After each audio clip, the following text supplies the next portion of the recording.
Hello, everybody, and welcome to another episode of Box Office Talk. This is the show where I break down what happened at the box office, see if my predictions for the top five are correct, and then make predictions for next week's top five. So let's get right on into it. My predictions for this week were that number one would be The Fifth Wave. Then I said that number two would be Ride Along 2. Then I predicted that number three would be The Revenant, and that number four would be The Boy, and number five would be Dirty Grandpa.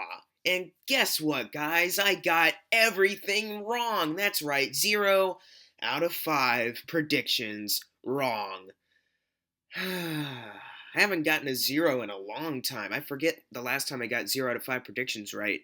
Someone remind me, or I'll look it up later, actually.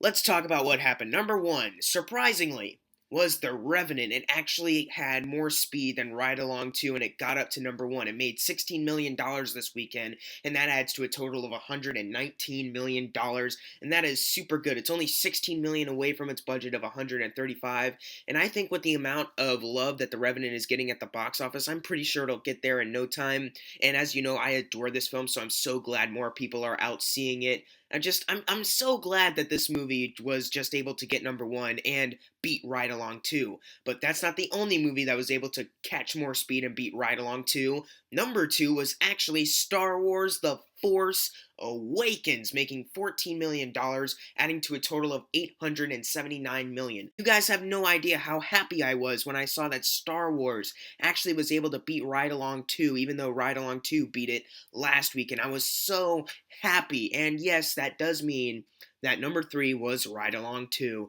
It made $12 million this weekend, adding to a total of $59 million, and it's, of course, made a lot of money. Its budget was 40, so it's made $19 million more than that budget. It's made a huge profit. That's just freaking great, and I'm waiting at this point for them to announce that they're going to make a third one. I doubt it, but I'm pretty sure they might because this movie has made a lot of money, and it seems like pretty easy movies to make. The budgets aren't really that high, so come on, I'm waiting for it. I'm waiting for the announcement. Ride Along 3. It may or may not happen. I'm just waiting for it. I'm waiting for it.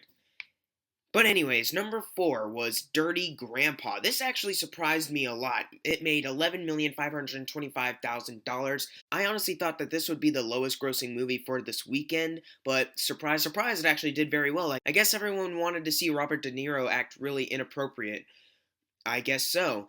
But anyways, number five was actually The Boy, making $11,260,000, and it's already made more than its budget of $10 million, so that's just freaking great. As you know, I like The Boy until the twist happens, so I'm sure those $11 million worth of people like the movie as well until the twist happens, so yay for those people that saw a really bad twist in a decent horror film until that twist happened. Now it's just a blah horror film. Anyways, number six. This honestly really surprised me. I did not see this coming. The Fifth Wave got number six, and it only made $10 million.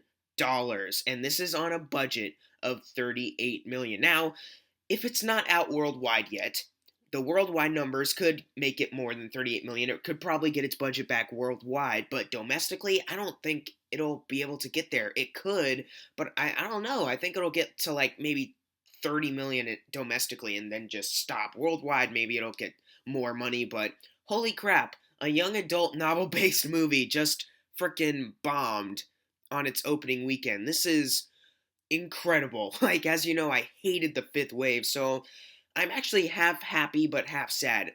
For the most part, we won't be getting any crappy sequels, hopefully. But on the other part, I'm actually kind of sad by that because I would have loved to see more Fifth Wave movies and just laugh at how hysterically awful the cliches are. Because there are a lot of cliches in the Fifth Wave. It would have been hilarious to see if they keep doing more in the sequels, but maybe the sequels won't happen.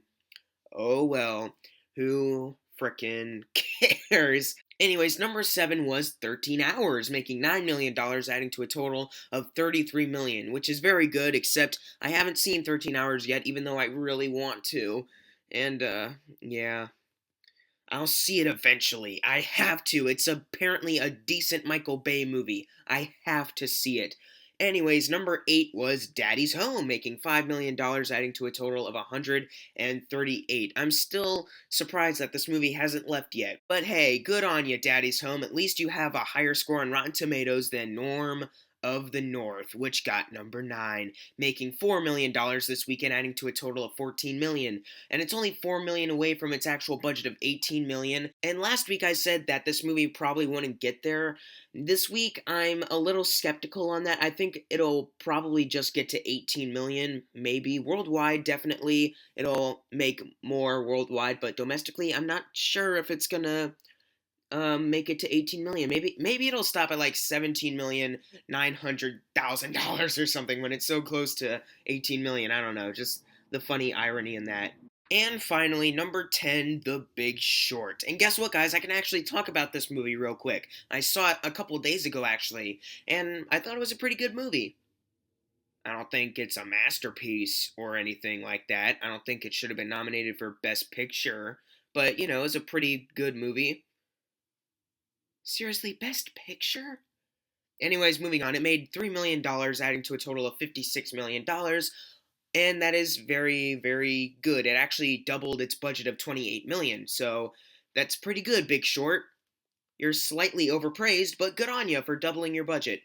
And now the fun part, making predictions for next week's top 5. Now the movies coming out are Kung Fu Panda 3, The Finest Hours, 50 Shades of Black, and Jane Got a Gun. And Jane Got a Gun, as far as I know, that's coming out in limited release. I checked the movie theaters near me to see if it was showing, and I couldn't find anything, so maybe it's going to be in limited release. So I'm going to predict that number 1 is Kung Fu Panda 3. Duh. Number 2 is The Revenant. Then I'm going to say number 3 is The Finest Hours. Then I'm going to say that number 4 will be Star Wars. And I'm going to say that number 5 will be 50 Shades of Black. But anyways, what are your predictions for next week's top 5? Leave them in the comments below. And if you got your predictions right for this week, you're going to get a shout out right now. Unless you didn't get it right, then whoops. Thank you guys for watching. Make sure to subscribe. I'm Jackson Fulcher. See you guys next time.